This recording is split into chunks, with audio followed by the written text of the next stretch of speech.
సాయంత్రం శారదాయి సతీష్ అలా పార్కుకి వెళ్తారు. అనుకోకుండా మధ్యలో వెళ్ళినట్టు ఈ సంగీత కూడా పార్కుకి వెళ్ళి ఆ మొగుడు పిల్లల్ని చూసి హాయ్ అంటుంది. కానీ సంగీత హ్యాండ్ బ్యాగ్ లో టైం బాంబు ఉంటుంది. నా హ్యాండ్ బ్యాగ్ లో అలా కోట్ జేబులో. లేకపోతే ఏమిటమ్మా, చెప్పింది సరిగ్గా విను. మీరు ముగ్గురు అలా సరదాగా పల్లీలు తింటూ కూర్చుంటారన్నమాట. మధ్యలో బాంబుకి టైం సెట్ చేసేసి పక్కనే ఉన్న పొదల్లో ఎవరు చూడకుండా దాచేసి పని ఉందని చెప్పి నువ్వు అలా వెళ్ళిపోతావు. నీ వెనకాలే ఐస్ క్రీమ్ తెస్తానని చెప్పి సతీష్ కూడా వెళ్ళిపోతాడు. సరిగ్గా సతీష్ వెళ్ళిన 2 నిమిషాలకి బాంబు పేలిపోతుంది అన్నమాట. శారదా, శారదా, ఏమిటండి? ఎక్కడున్నావు? ఇక్కడ. ఓహో శారదా, నువ్వు వంట చేస్తున్నావా? అవును. ఆ వెధవ వంట మానేసి వెంటనే రెడీ అవ్వు. అలా సరదాగా బయటకి. ఎక్కడికండి? ఎగ్జిబిషన్ కా? ఎగ్జిబిషన్ లో ఏముంది నా బొంద? మహా అయితే అప్పడాల కర్రలు, చెక్క దువ్వెలు తప్ప. అలా సరదాగా పార్కు వెళదాం. ఏమండి, లేట్ అయిపోతుంది, ఇంటికి వెళ్ళిపోదామా? అప్పుడేనా రావాల్సిన వాళ్ళు అందే. రావాల్సిన వాళ్ళ? హాయ్, బాగున్నారా? ఇప్పటిదాకా బాగానే ఉన్నావు. ఏ చెట్టు చాటు నుంచో బూచి అని వస్తావు అనుకున్నాను, వచ్చేసావు. ఏం చేయను, ఇంట్లో బోర్ కొడుతుంది. నీకు తోడుగా రావడానికి నీ మొగుడైనా ఉన్నాడు. నాకెవరున్నారు? ఈ కుక్కపిల్ల తప్ప. అంటే నేను ఈ కుక్క పిల్ల ఒకటేనంటావా? అలా ఎందుకంటారండి? ఎంతైనా అక్కయ్య మీకు మిస్ అయిన మిస్సెస్ కదా. నాకు మిస్సెస్ కావాలని ఎంతో మంది అనుకుంటారు. అనుకున్న వాళ్ళందరూ అయిపోతారా? ఊరుకోండి, అక్కయ్య బాధపడుతుంది.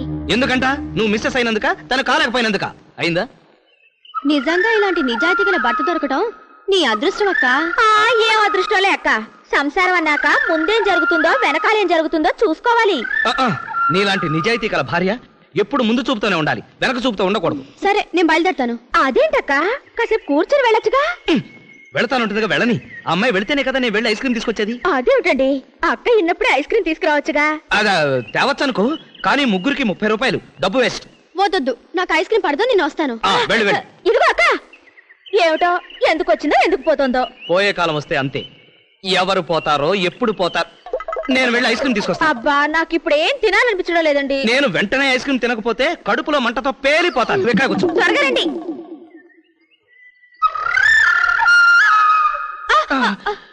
అమ్మయ్యా, వస్తావా రావా అనుకున్నాను. నేను అంతే. టైం దాటిపోతే ఉంటాను పోతాను అనుకున్నా. పద పద.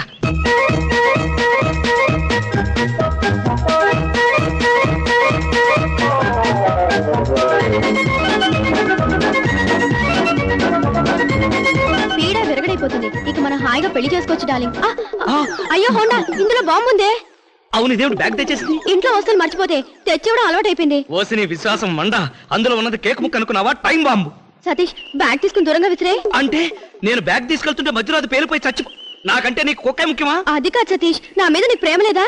ఉంది, కానీ అంతకంటే పవర్ఫుల్ టైం బాంబు ఆ బ్యాగ్ లో ఉంది. ఒసై కుక్క, విశ్వాసం లేని కుక్క, నువ్వెక్కడికి తెచ్చావో అక్కడికి తీసుకెళ్ళి పెట్టా.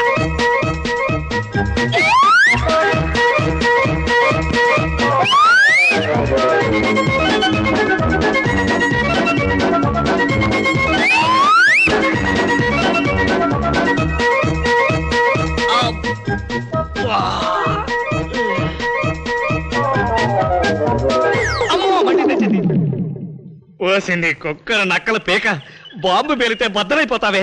అయినా ఒంటి నిండా బొచ్చే గాని బుర్రలో ఇంత మెదడన్నా లేకపోతే ఎలాగా? నువ్వెవన్నా అజారుద్దీన్ అనుకున్నావా? క్రికెట్ బంతి తెచ్చినట్టుగా బాంబు తెచ్చావు. నువ్వోనా చెప్పు సంగీత. అమ్మో, టైం అయిపోయింది.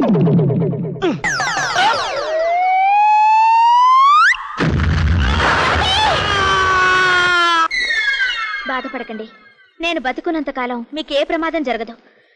ఆ మాయదారి బాంబు పెట్టిన దొంగ చచ్చినాడెవడో అది వాడి చేతిలోనే పేలుంటే బాగుండేది. 3వ తరగతి పుస్తకంలో చెడపుకురా చెడేవని నీతి చదువుకున్నాను. అది నిజమయ్యేది. गेटअप में आके तुम्हारे को मौसम करा साला. కడుపు కూడా చేశాడండి. వాడి టాలెంట్ నాకు తెలుసమ్మా, కానీ నా టాలెంటే వాడికి తెలియదు. అయితే ఇప్పుడు నన్ను ఏం చేయమంటారు? చూడమ్మా, ఇప్పుడు నువ్వు ఒట్టి మనిషివి కాదు. అందుకని 2 పూట్ల పాలు పళ్ళు తిని వేళకు మాత్రలు వేసుకుని పండంటి పిల్లాన్ని కనాలి. నేను వచ్చింది హాస్పిటల్ కా పోలీస్ స్టేషన్ కా? భలే గుర్తు చేసావమ్మా. అయితే రజనీకాంత్ గారికి ఫోన్ చేస్తా. మధ్యలో ఆయన ఎందుకండి? రజనీకాంత్ గారికి ఫోన్ చేస్తే ఆయన అభిమాన సంఘాలకు చెప్పి వీడిని చితక్కొట్టించేస్తాడు. వద్దులేండి, ఆయన్ని పట్టుకుంటే చాలు. పతివ్రత. సరేనమ్మా, పట్టుకుంటాను, తప్పకుండా పట్టుకుంటాను. వాడు దొరక్కపోతే వాడి కాళ్ళైనా పట్టుకుంటాను. నువ్వు వెళ్ళి పవిత్రంగా ప్రసవించు. అరే భాషా, తూ కహా హై రే? నో, శారదని చంపడం నాకు ఇష్టం లేదు మీరేసిన ముష్టి ప్లాన్తో ప్రతిసారి నేను చావు బతుకుల్లో పడ్డం నన్ను కాపాడినట్టు మంచి పేరేమో శారదకి ఇలా ఎన్నిసార్లు అండి ఈ ఎపిసోడ్ బాబు ఇన్నాళ్ళు ఆ వంకరకళ్ళ లాయర్గాడి మాటలు విని దెబ్బతిన్నావు ఈ ఒక్కసారి నా ప్లాన్ వినవా ఎందుకు మళ్ళీ దెబ్బతినడానికి కాదు దాన్ని వదిలించుకోవడానికి చీర మార్చినంత స్పీడ్ గా ప్లాన్ మార్చేసా ఏమండి మీరు జాకెట్లు చీరలు ఎంత టైమింగ్ లో మారుస్తారో నాకెట్టా తెలుస్తుందండి ప్లాన్ చెప్పండి చూడు బాబు ఎలా అయినా సరే శారదను ఒప్పించి హనీమూన్ కని నాగార్జున సాగర్ తీసుకురా. నమస్కారం సార్. నమస్తే. నా పేరు రాజలక్ష్మి, హైదరాబాద్ నుంచి వచ్చాను. ఏం పర్వాలేదు. ఇంకా మీతో రావాల్సిన వాళ్ళు ఎవరైనా ఉన్నారా? ఇంకెవరు లేరండి. నేను మీతో కొంచెం పర్సనల్ గా మాట్లాడాలి. రండి, అలా సరదాగా సెల్లో కూర్చుని మాట్లాడుకుందాం. ఎవరు డిస్టర్బ్ చేయరు. అబ్బే వద్దండి, ఇక్కడే మాట్లాడుకుందాం. ఇక్కడే మాట్లాడుకుందా? ఏం పర్లేదు. రేయ్ అంతా బయటికి పోండిరా. అసలు విషయం ఏమిటంటే ఈ రాత్రికి సాగర్ ప్రియా లాడ్జ్ లో ఒక జంట దిగుతుంది. అందులో అమ్మాయిని బ్రోతల్ యాక్ట్ కింద అరెస్ట్ చేయాలి. ఆ అమ్మాయి నిజంగానే బ్రోతలా? కాదు. కాదా? మరి ఎలా అరెస్ట్ చేస్తాం? పర్వాలేదు, మీరు మామూలుగా గదిలోకి వస్తారు. అక్కడ ఉన్నవాడు తనే ఈ రాత్రికి అమ్మాయిని తెచ్చుకున్నానని చెప్తాడు. వాడేవాడు? నా కారులో ఉన్నాడు. మరి చెప్పరే. రే ఆ కారులో ఉన్న వాడిని తీసుకొచ్చి లోపల తోయండి రా. ఆగండి ఆగండి, ఇప్పుడెందుకు? మీరు చేయాల్సింది రాత్రికి. ఇప్పుడు బాగోదా? ఏం బాలేదా? మీరు అరెస్ట్ చేయాల్సింది రాత్రికి. ఇదిగోండి నా ప్రెజెంటేషన్. 10,000? ఏం పర్లేదు, ఎంత ఇచ్చినా తీసుకుంటాను. బాగా గుర్తుంచుకోండి, 101 లో ఉన్న వాళ్ళని అరెస్ట్ చేయాలి. నేను 102 లో ఉంటాను. అర్థమైంది. 101 లో వాళ్ళని వదిలేసి 102 లో వాళ్ళు అరెస్ట్ చేయాలి. అబ్బే అది కాదండి, 101 లో ఉండే వాళ్ళని అరెస్ట్ చేయాలి. నేను 102 లో ఉంటాను. అర్థమైపోయింది. అర్థమైంది? ఓకే.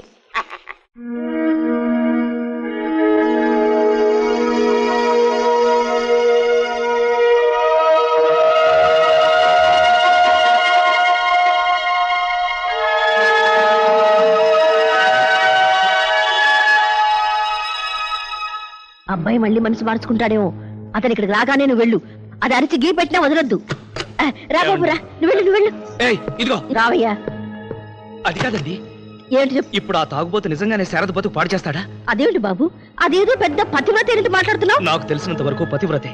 రేపు ఆ అమ్మాయి పెళ్లి చేసుకుని నలుగురు ముందు తలెత్తుకుని తిరగాలి కదా. అయితే దానికి సంబంధం చూడమంటావా? అది కాదండి, ఇప్పుడు చెడిపోయిందని ముద్ర పడితే సమాజం ఆ అమ్మాయిని నిజంగానే చెడగొట్టచ్చు.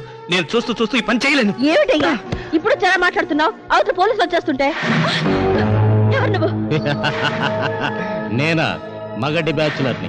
నీ మొగుడే నన్ను పంపించాడు. నన్ను వదిలేసేయ్, నీకు దండం పెడతాను.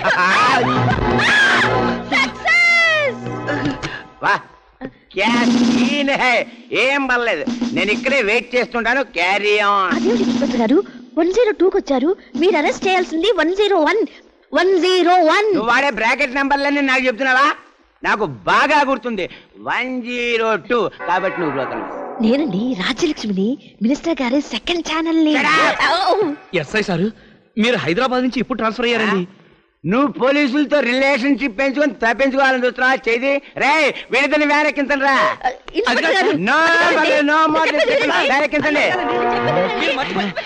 Extra Venkateswararao extra వేషాలా?